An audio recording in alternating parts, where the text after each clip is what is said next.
One. Hey, everybody. This is Dr. Kevin McGovern from Perfect Motion Sports Therapy. And today is another Thursday, July 29th, and it's our 33rd episode of the Prove It Live podcast. We got a good show for you today.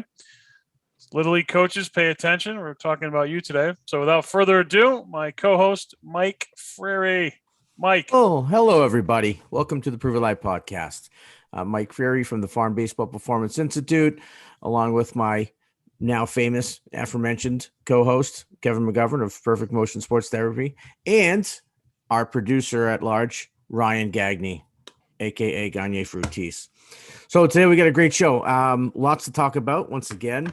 And it's one of my favorite topics because, I'd like to think of myself as a promoter of the game. I want to see the sport of baseball grow and grow well. Especially here in the Northeast, as you know, Kev, for years and years, we were so behind the South, that it was glaringly obvious when you take a player of a high caliber from the Northeast or a team, go down South and see that Northeast team get exposed really quickly. And we've caught up in so many ways. You can't play year round in baseball games, but we now have the ability to train thanks to, the explosion of training centers here in at least the New England area. And I think pretty much all of Northeast. So we want to get into some of the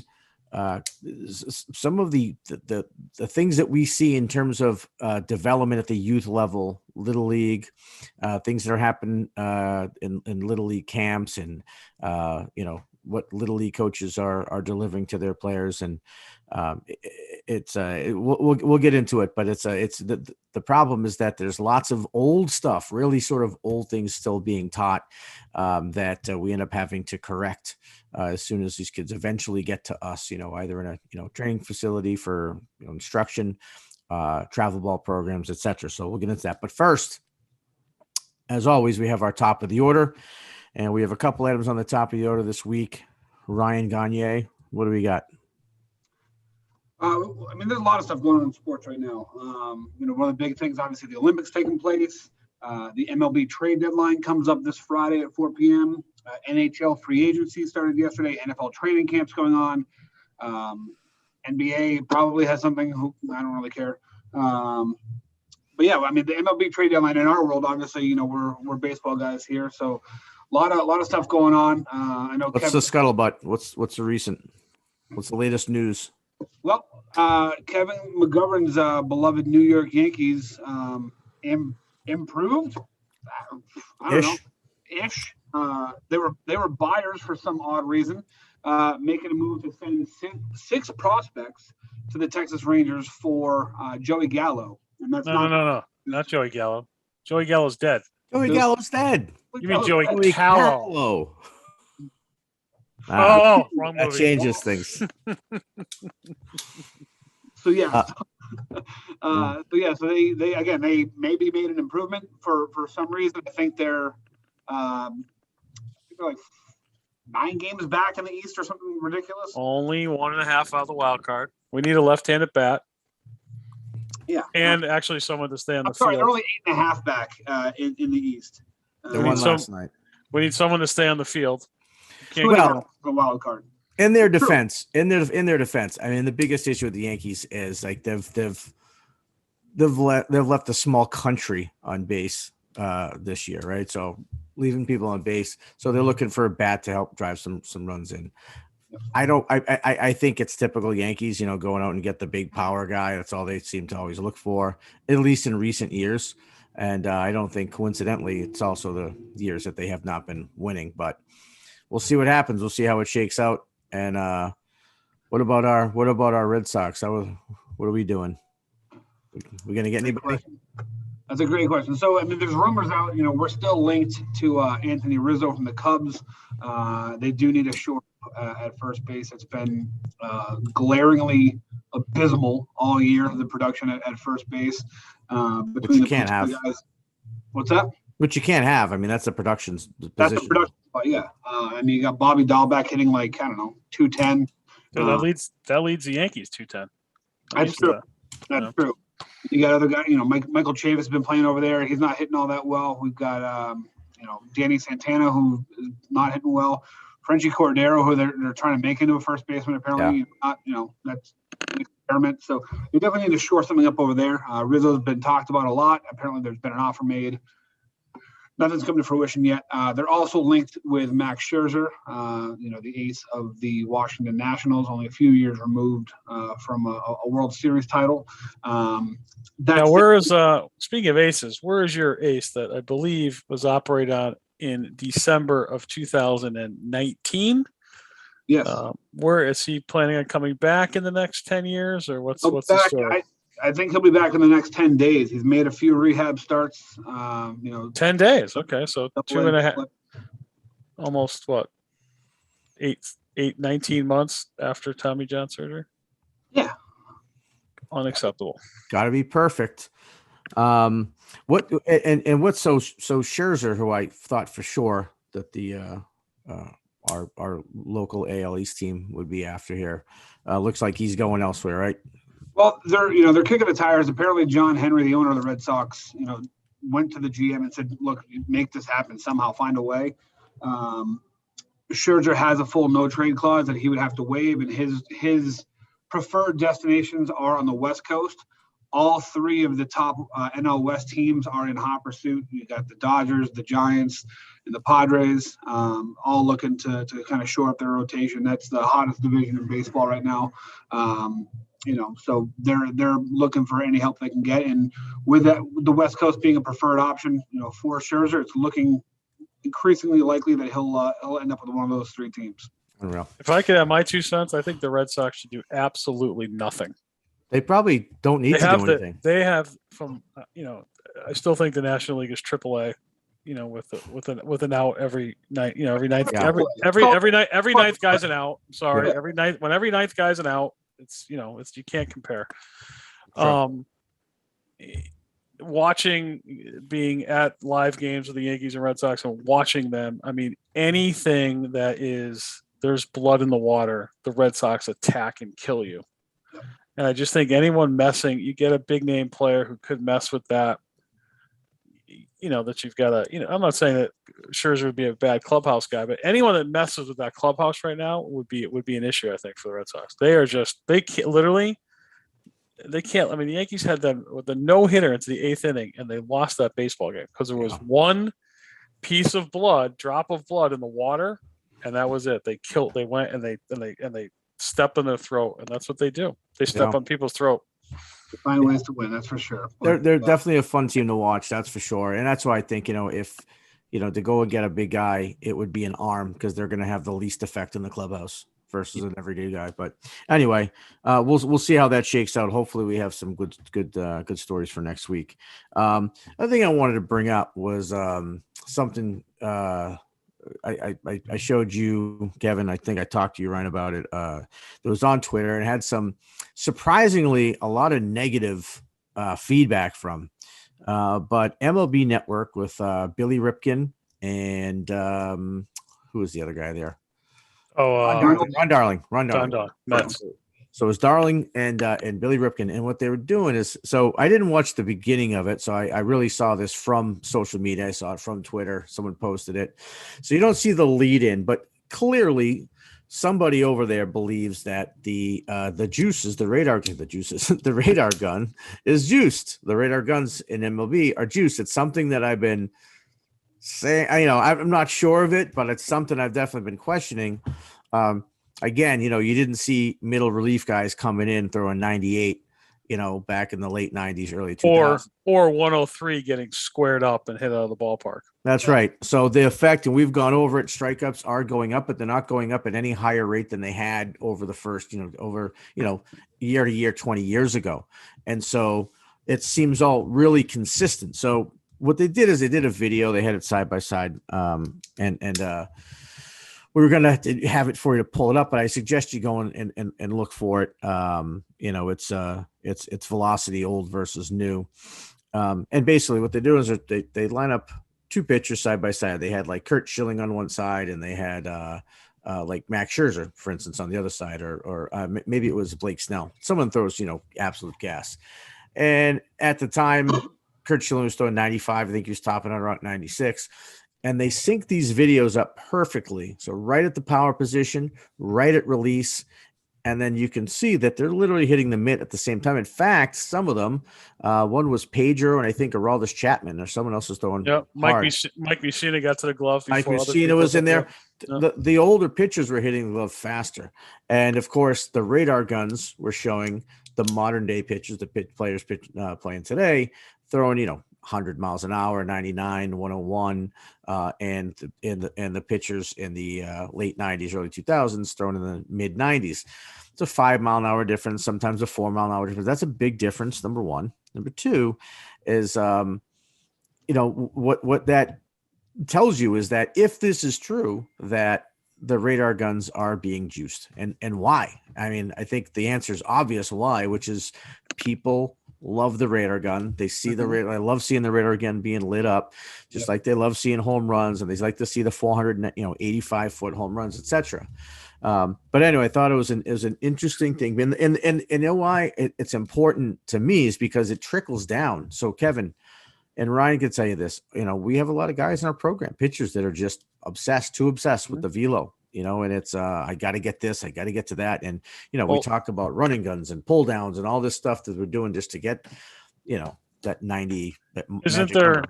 We did a show a few months ago, Mike, when you talked about the math of hitting. Right? You said that at X, I forget what you said, like 90 miles an hour, they needed to do some bat speed. Could we reverse figure that out to realize that it's almost impossible to square up 103 mile an hour fastball? Yeah, at least with any consistency. Or nearly impossible. Yeah, with any consistency. So that it's really, there's no way it could be. I mean, can you even hit a ball that's 104?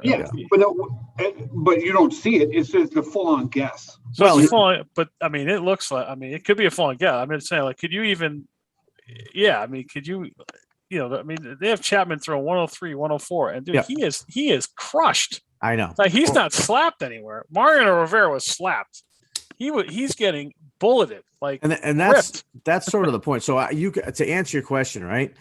And that's what I meant by with any consistency. So you could take a guy who has 60 mile an hour bat speed, okay, and he could hit 92, 93, but it's a guess. Like he's basically swinging before he even knows where the ball's going, and he happens to run into one, right? He's not going to hit that consistently. That pitcher's going to dominate him, right? Right. Similarly, right? You have a guy throwing 100, 304. Even with big league bat speed, that's really hard to barrel consistently. And as you said, guys, and Chapman's not the only one. There's a lot of guys that are throwing that hard that are getting hit. I mean, if you throw 104 miles an hour, right? I mean, it would stand to reason you don't have to have many other pitches to throw, right? So, but yeah, and that must make like an incredible sound of it cutting. I mean, you got to hear that. I mean, you can hear 95, 104. That's got to sound like a. You've got to really be able to hear that. Well, we talked about back when, we know that radar guns were true, back in Nolan Ryan's day, early part of his career, they didn't have radar guns. And then they had them, but they had them aimed at home plate, and there's stories about, and there's a great documentary for anyone that's watching that I would recommend called Fastball. And you can see this in the movie Fastball. And he would have consistently having fastballs at home plate with a reading of 98, 99 miles an hour, anywhere but between 96 and 90. Now, it's not uncommon for plate speed to be 8, 9 miles an hour, even 10 miles an hour below hand speed, right? So radar guns should pick it up out of the arm. So radar guns are aimed at the pitcher's release point, out of the arm. That's the fastest, of course. It's basic, science that as soon as it leaves, it's going to start losing velocity. And so, that's where the whole heavy ball sort of factor comes in, right? And years ago, and I use this, I know it's local, but it's an easy example. Is the Red Sox had a guy, Keith Folk, as a closer, and he was only like 88 to 90. He's sometimes get up to 91, 92, but his average fastball is call it 89, 90 miles an hour, and he would strike guys out consistently. He had a really good changeup, and everyone attributed to his strikeouts with fastball and his changeup, but part of it, sure. Another part of it is he had a really heavy ball. So his release speed, call it 88, 89, gets to the plate, it's 85. He's only losing 3 miles an hour. So that's a heavy ball. People that have played understand what I mean by that, right? The ball seems to like just be heavy. You catch it, it's like, whew, right? It doesn't lose velocity. It feels a lot faster than what it looks like, right? Other guys would lose 8, 9, 10 miles an hour, as I said. So anyway, very, very, very, very difficult to be able to square balls at that velocity with consistent. And again, we see power numbers going up. We see, distance and balls going up. I mean, hitters are staying right there with the pitchers. And again, it would stand to reason that you would see that effect. You'd see it somewhere in the numbers, and we don't really see it. Again, strikeouts are going up 100%. We know that, but it's not jumping at this huge rate, bigger than what it used to jump up. So I want to follow that. I want to see if, I'm keeping my eye on MLB Network and on that feed to see if, and of course, underneath the feed, there are all these people that told me I didn't see what we saw. Right. Like somehow the videos doctor. Oh no, you didn't see that. It's like right. Well, it's like, why would you not think? I mean, why would you think that they wouldn't do that? It's a smart move, right? I mean, you can tune these. We have radar guns. You can tune them. You can make them operate so they show higher numbers or lower numbers. It's easy. That's right. It's a calibration. That's all it is. It's really all it is. You see, this is funny. We were talking yesterday about this. You see, at some of these showcases, you see these teams and you got, players on the same team as the pitcher that's out in the field, and they're behind home plate and trying to get velo readings, and they'll like shove the radar gun as the pitch is coming in to try to make it appear faster. Right. I mean, it's like we talked about the 4-ounce balls. They're doing all sorts of things. It is crazy. All right. So our topic, right? Are we there? So we're going to do a series on what change and different for the next few weeks. And the first one was Mike's idea about changes that Little League coaches need to make to develop players better, because you guys are seeing very bad habits that are coming up from the 10, 11, 12-year-old ranks that are very difficult to then correct. And of course, I'm seeing bad habits when we talk about throwing mechanics and how to throw. So we can delve into that, right? Is that where we're going to go with today? 100%. And so more important, or I would say just as important anyway, is that we're seeing the same ones, right? Seeing the same flaws over and over again. And a lot of them are teach. A lot of them are just lack of knowledge and it's happenstance, but it's consistent happens. Like it's happening everywhere. And one of the things I can give an example of just to start is with hitters. One of the biggest flaws we'll see with hitters, I don't care what age they are, if they come into our facility for the first time, if they've not had, proper hitting, mechanical teaching or instruction, is a front shoulder is going to pop up and out, right? So we're going to see this a lot. And a lot of them you see when they even step, okay, when they go into their load phase, which most don't load, they just step, right? Is this the step and the front shoulder comes up, back shoulder goes down. And I've seen this for years and years and years. And it was really recently, my kids are basically Little League age, right? So they're playing, youth town ball. My son's 10, my daughter's about to be 13. And I saw one of the things that really stuck out at me is when they get to coach pitch. And so as we all know, when the kids get to, it depends on the town, but when they're at about that 8-9-year-old range, the coaches start to pitch to the kids versus before the kids do, right? So before that, it's like T-ball, then they go to coach pitch. Now coaches are, typically grown-ups, right? And they don't want to throw the ball too fast to the hitters. They want them to hit it. And the result is that they end up just lobbing it with this pretty high arc. And some of them are really high, some of them it's like just letting it roll off the fingers. And of course, the issue with that is when that happens, the ball that this kid's trying to hit is coming from up in the air. It's like 4 feet above his head or more.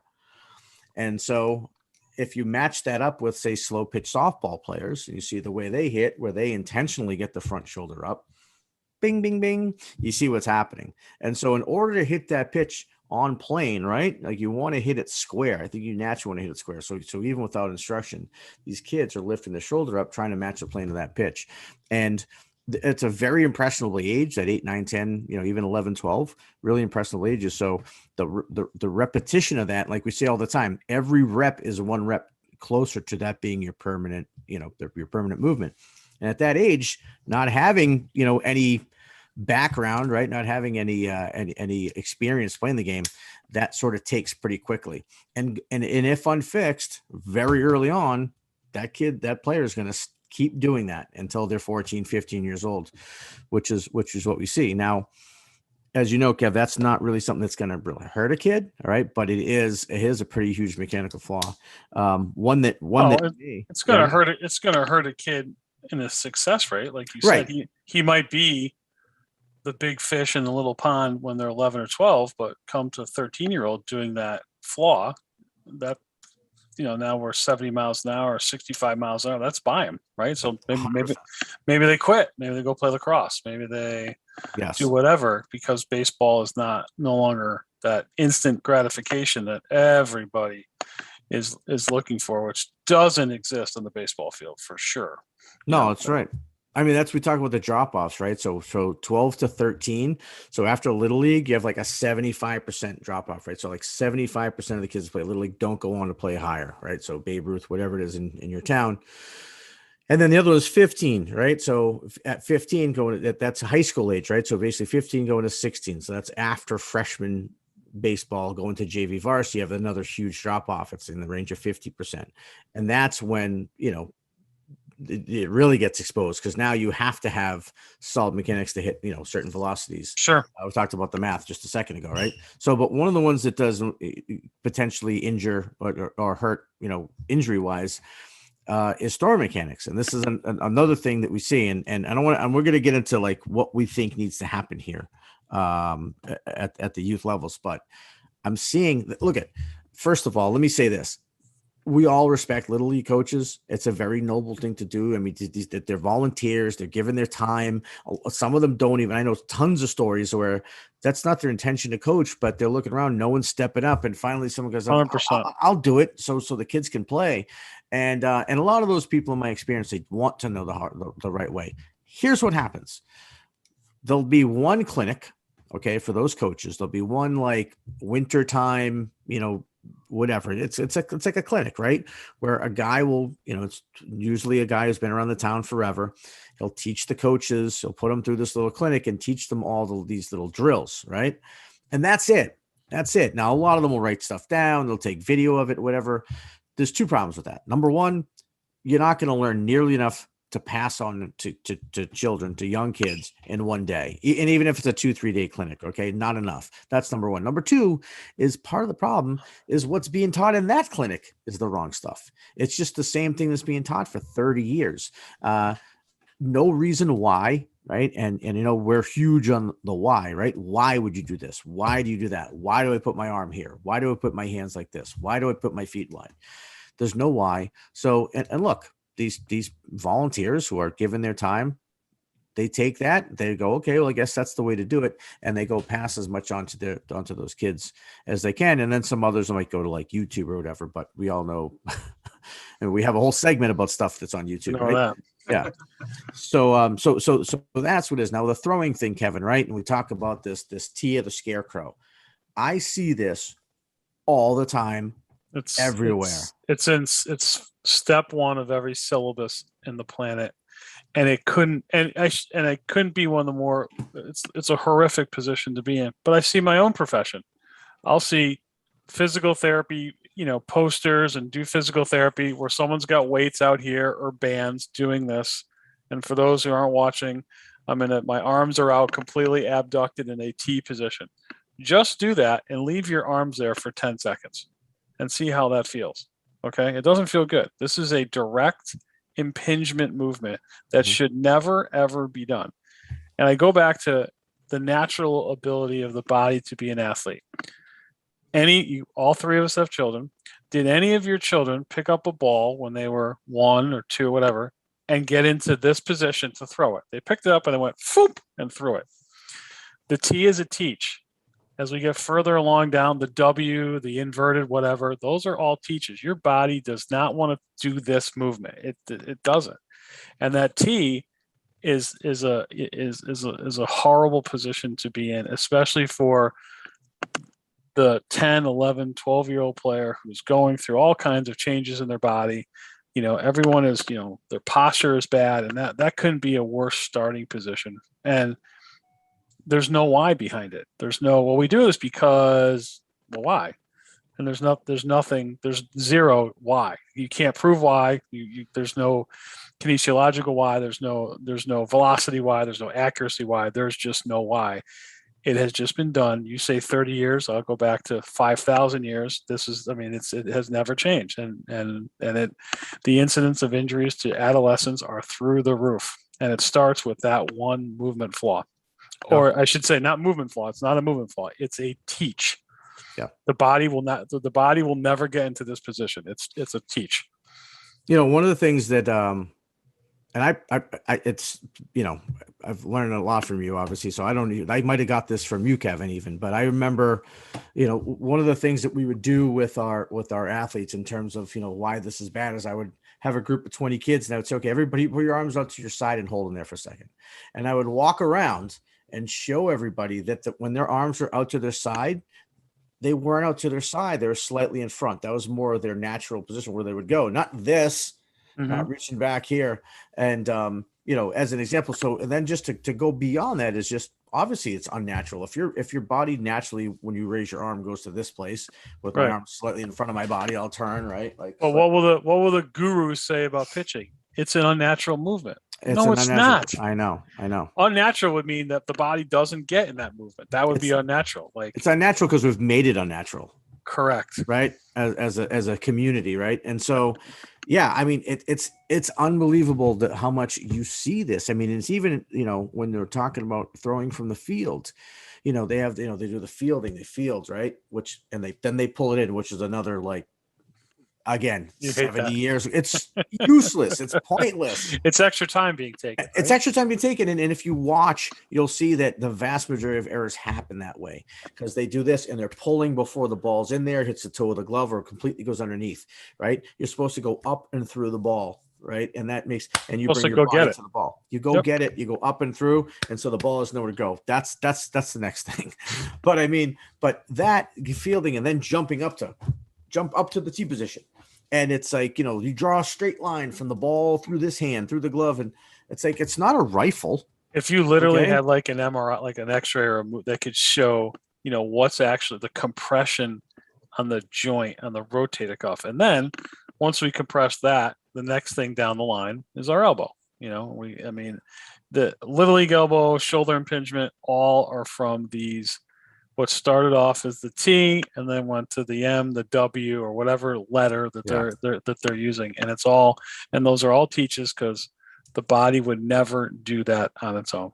And all you gotta do is watch your child move. They do perfect squats, they do perfect lunges, they pick the ball up and throw it perfectly because they're learning how to move kinesiologically correct. And then someone went and said, no, we need to change this.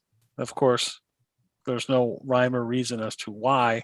And certainly the results continue to get worse and no change on that end in the instruction of it, because you go to any little league field, you're going to see arms up, bend your elbow into this position. Yes, that's right. And then if you say why, no one can tell you why. Well, because that's what. And some coaches, look, I learned this from my dad. But there is good information out there. So, but if you're seeing a T, a W, an M, an S, a Q, an R, whatever letter, it's wrong. There's no letter. And that's all you're going to see. It's all you're going to see. And again, it's not. I don't put the blame on the coaches. Here's what I think needs to happen. Here's and this is based on my experience. A lot of these little leagues, okay, and especially in some of the more affluent towns, they have money budgeted for clinics and camps every year. In fact, the town here that I live in, same thing.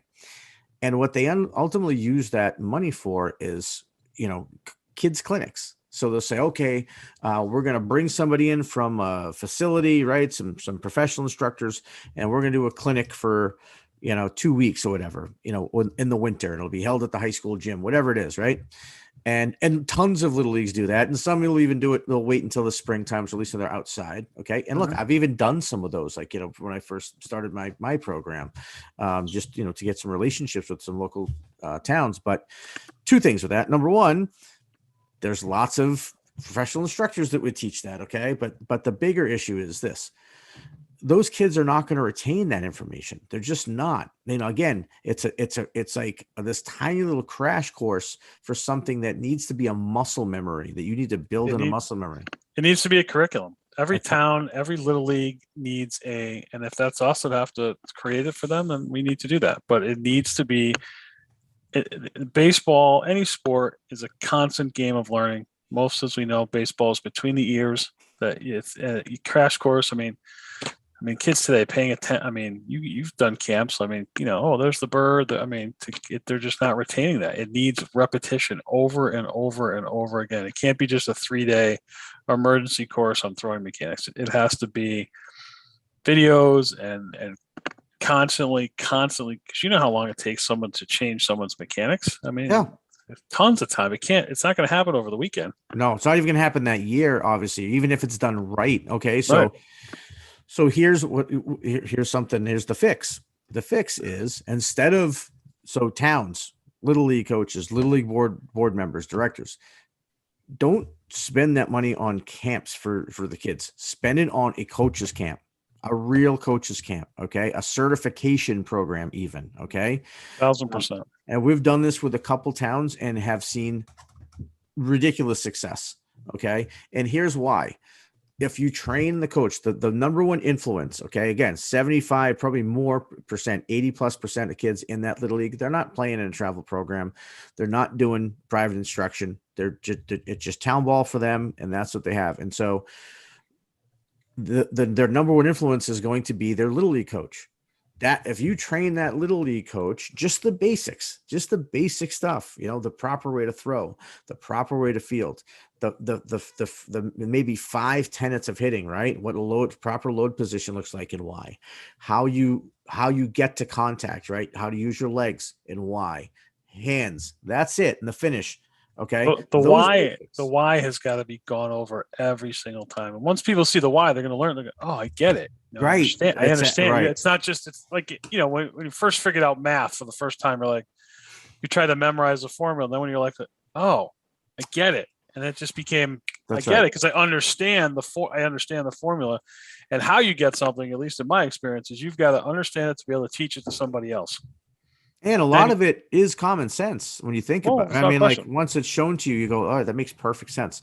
So this isn't, and so here's the pushback we would get all the time, right? And in one of the towns, who was actually the town in the same town the facility's in, did this coach's program 1 year with me. And, one of the big things was their summer travel team went from like dead last to, first or second the very next year because of it. And it was a big success. But the pushback we get is that, you won't get coaches to show up for that stuff. Those guys won't show up for that stuff.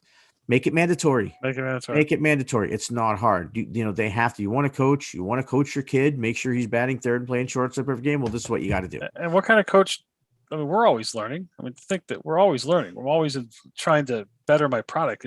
Why would you not want, would get the turnout would be way better than you think. Little league coaches and directors, way better than you think.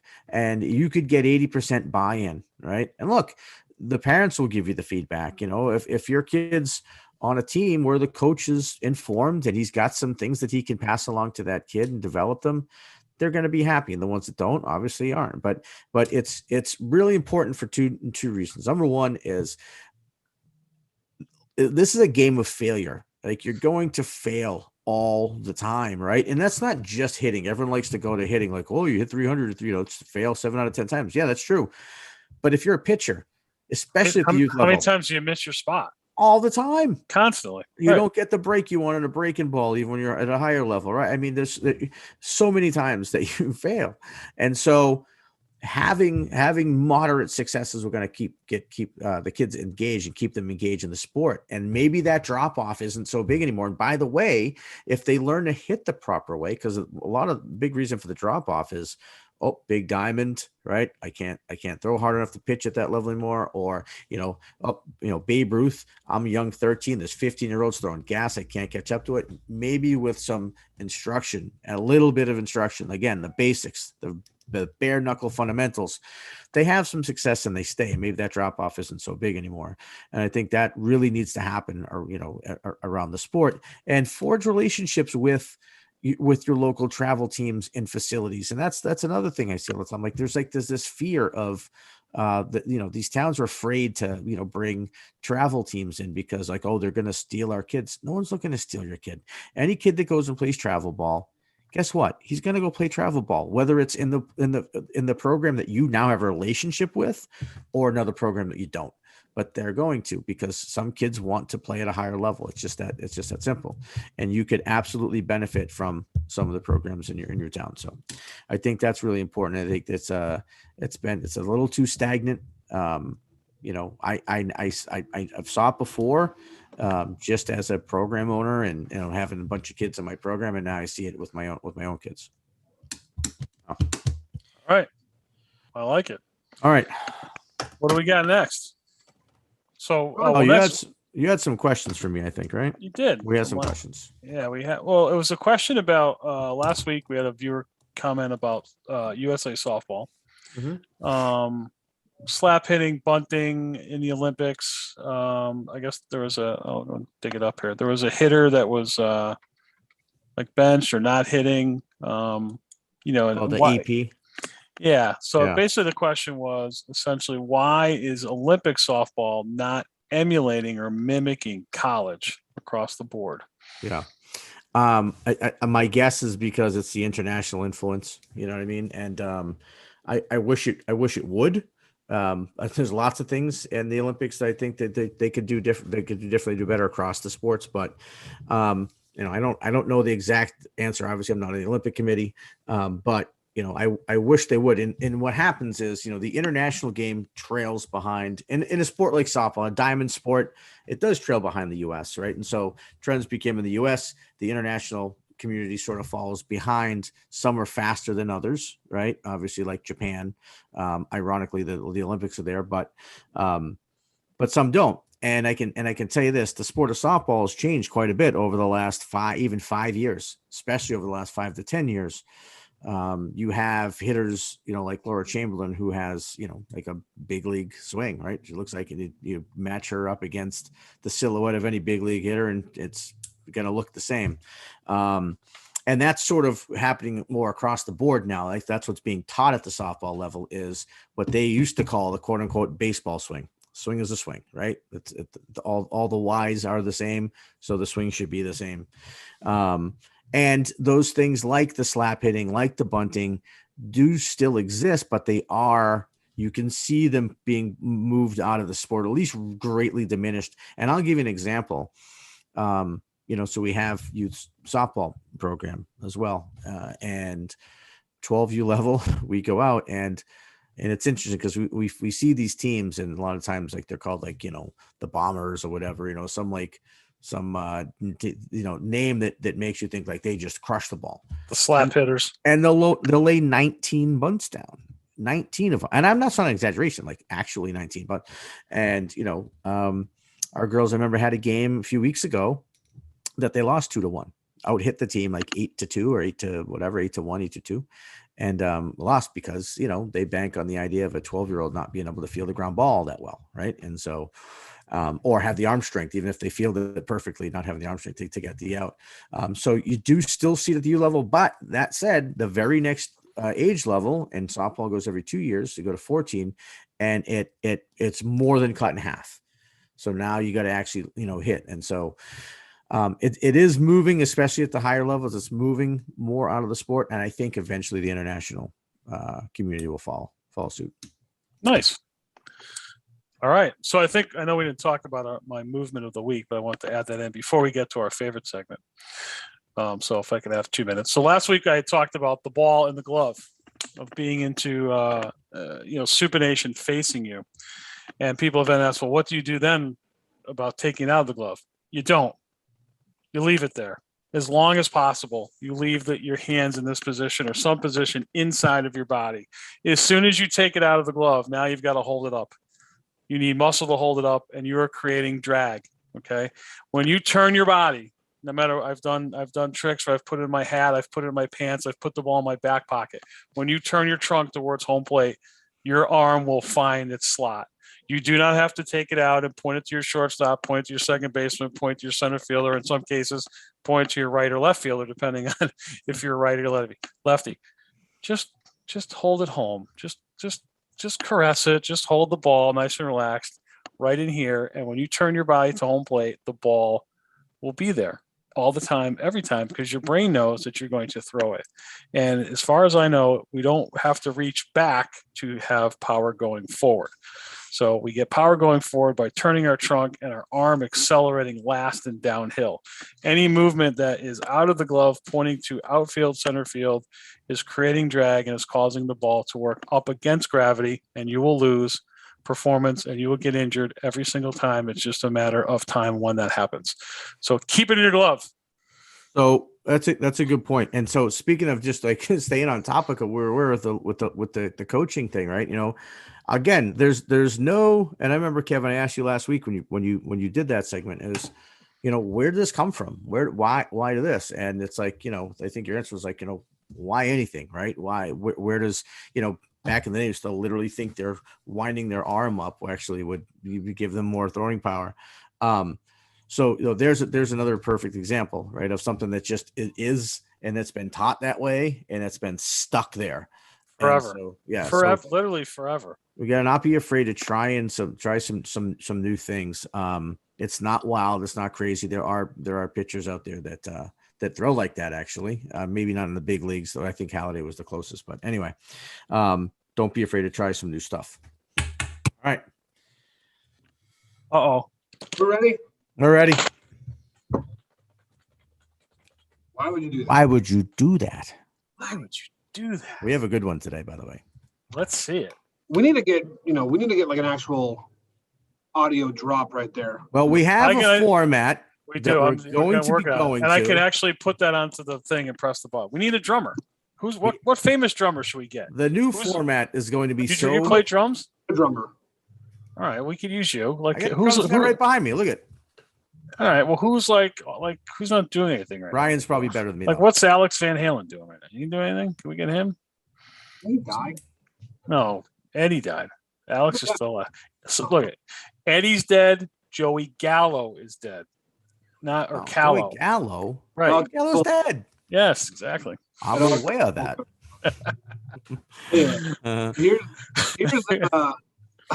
This is gonna be a fun one. Hold on, before we go there, hold on a second. So we're gonna put it on the air, and for accountability's sake, okay?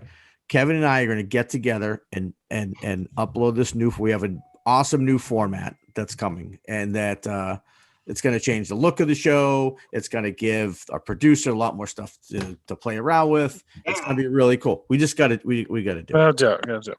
All right. So now, all right, here we go. Okay, now. So where are we? Where does it? First of all, I dare ask. I have to ask because it's part of the whole show. How many views does this have? All right. So, in all fairness, this video was posted nine years ago, February 16th of 2012. Well, it doesn't matter. How many views? 42,262. So 42,000 people think that this is a good drill. 262 probably do not. I've watched this 20 times because it's preposterous that somebody would actually do this. That's a good point. But yeah. And by the way, I will say that, look, I sought this out. All right. You know, I know that this existed. So this isn't something we just stumbled upon. So this is not just here.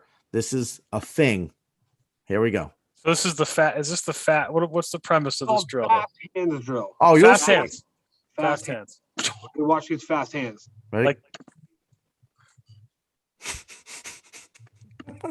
what in God's name is that? All right. So remember we talked about keep playing on a loop here. Quality over quantity. And right? Practice is permanent. Like, oh my Practice God. makes permanent. Right now, there is so many areas. Right elbow is dropping. Just so we talked about earlier, the left shoulder is higher than the right shoulder the entire time. So for people listening to this. There's a hitter in a right-hander's batter's box while a coach is throwing soft toss, probably from the left-handed batter's box, completely perpendicular at a rapid pace. The kid's just rewinding, and he's not even turning his body. He's just like making this loop with his arms to hit the ball. He's never getting back to an actual load position.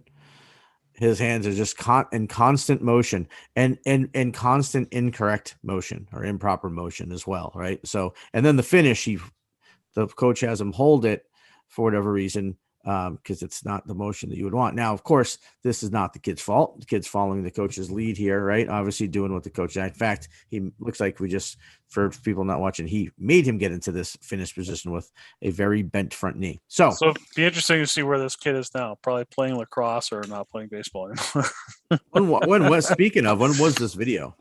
He says it's like 10 years. He says it's like 10 years ago. It was uploaded in 2012. Okay. All right. So I've seen this.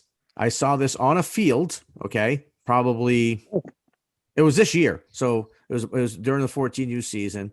It was a pregame and they had the little tiny wiffle balls and they were doing this with the kids. So I saw that this year. So this still exists. Okay. I challenge anybody to give me the actual what that benefit is. It's not going to make your hands faster. And by the way, you don't want your hands faster than your hips anyway. Your hips should pull your hands. Again, just as a refresher. Proximal to distal. That's right. Well, another thing too, like if we look at this from right here, 1, 2, 3, 4, 5 outs. He just made 5 outs. Yeah, not one of them. Yeah. So, and by the way, we talked about this. First of all, it's coming from the side, like side toss. No bueno anyway, okay? Because again, you're never having a ball come from that direction. It's going to make kids kind of really force their hands inside, and anyone can watch me see and do that. My left shoulder's coming up again, but you'll see, and this was not planned, promise, the exact issues that we talked about earlier, which is the front shoulder coming out. The second kid here, for those who can't see the video, his hips never turned once. No. Back leg doesn't move, hips don't move. And, so again, and we're talking about like practice makes permanent. So this is where we're talking about teaches, where flaws in swings, flaws in throwing, flaws in fielding mechanics, they're taught. The kids are taught to do something and then they repeat it via the coach over and over again. And that becomes the muscle memory. And so you have to do motions like this a lot to become muscle memory. They're doing them a lot because I can promise you that, the kids, a lot of kids that we see coming in for the first time, again, it's almost as if I could have known before seeing the video the problems in their swing, the front shoulder coming up, the back elbow dropping too low and getting under the wrist, the hips not turning, and bingo, we got 2 kids right here. This has not one movement that any of these kids are doing is a component to a good swing. Not one. Don't call it this today. Oh my God. Like what you see. Like crazy. No, I don't like what I see. What I see is absolutely asinine. Well, here, maybe I'll show you guys a better picture. Hold on, let me see if I can find it. Let me see here. There we go. How's that? That's on my house right now. Those are my kids' rabbits sleeping outside. Oh my God, I thought they were dead. I was like, why are you showing dead hamsters? Yeah, dead. It took a real dark turn for a second here. Yeah. No, they're sleeping out there, I guess, making themselves at home. I do see poop that's not cleaned up yet, so I'll have to get on my daughters. But yes. Yep, all right. They're there. I'm rabbit sitting, so there they are. All right. So next week we'll we're going to continue with this change. We're probably going to go up a level into the older kids and kind of what we see the game going. We're going to stay on this for a while. So if anyone has anything they certainly want to hear from us about, by all means, drop us a line at info@proveitlive.com for sure. Sorry, Kevin, not to interject, but also, that question about softball, I know that gentleman had a couple other questions. If he wants to DM us, we're happy to answer them all too. Obviously, yeah. And we're gonna have Ed from California on the show at some point because he is he's a chiropractor. He's now a coach. He's right up our alley. So he would we'll have him as a guest one day. We'll probably have to maybe get him out of bed early since we go on probably 3 hours before him. But all right, guys. It's Joey Gallo. Joey Callow is a new Yankee, I guess. Joey Gallo's dead. Yeah, well, he's playing for the Yankees, right field, I think. We'll see how, or left field. I don't even know where they're going to put him. Well, that should work. A couple final things to add here. Baseball news. We talked about the draft a couple weeks ago. The Rangers did sign their number 2 pick, number 2 overall, Jack Leiter, for just a hair under $8 million for a signing bonus, which was about $1 million north of what the number 1 overall pick Henry Davis got. Crazy, and we didn't even get to the Kumar Rocker thing, which is not surprising, but.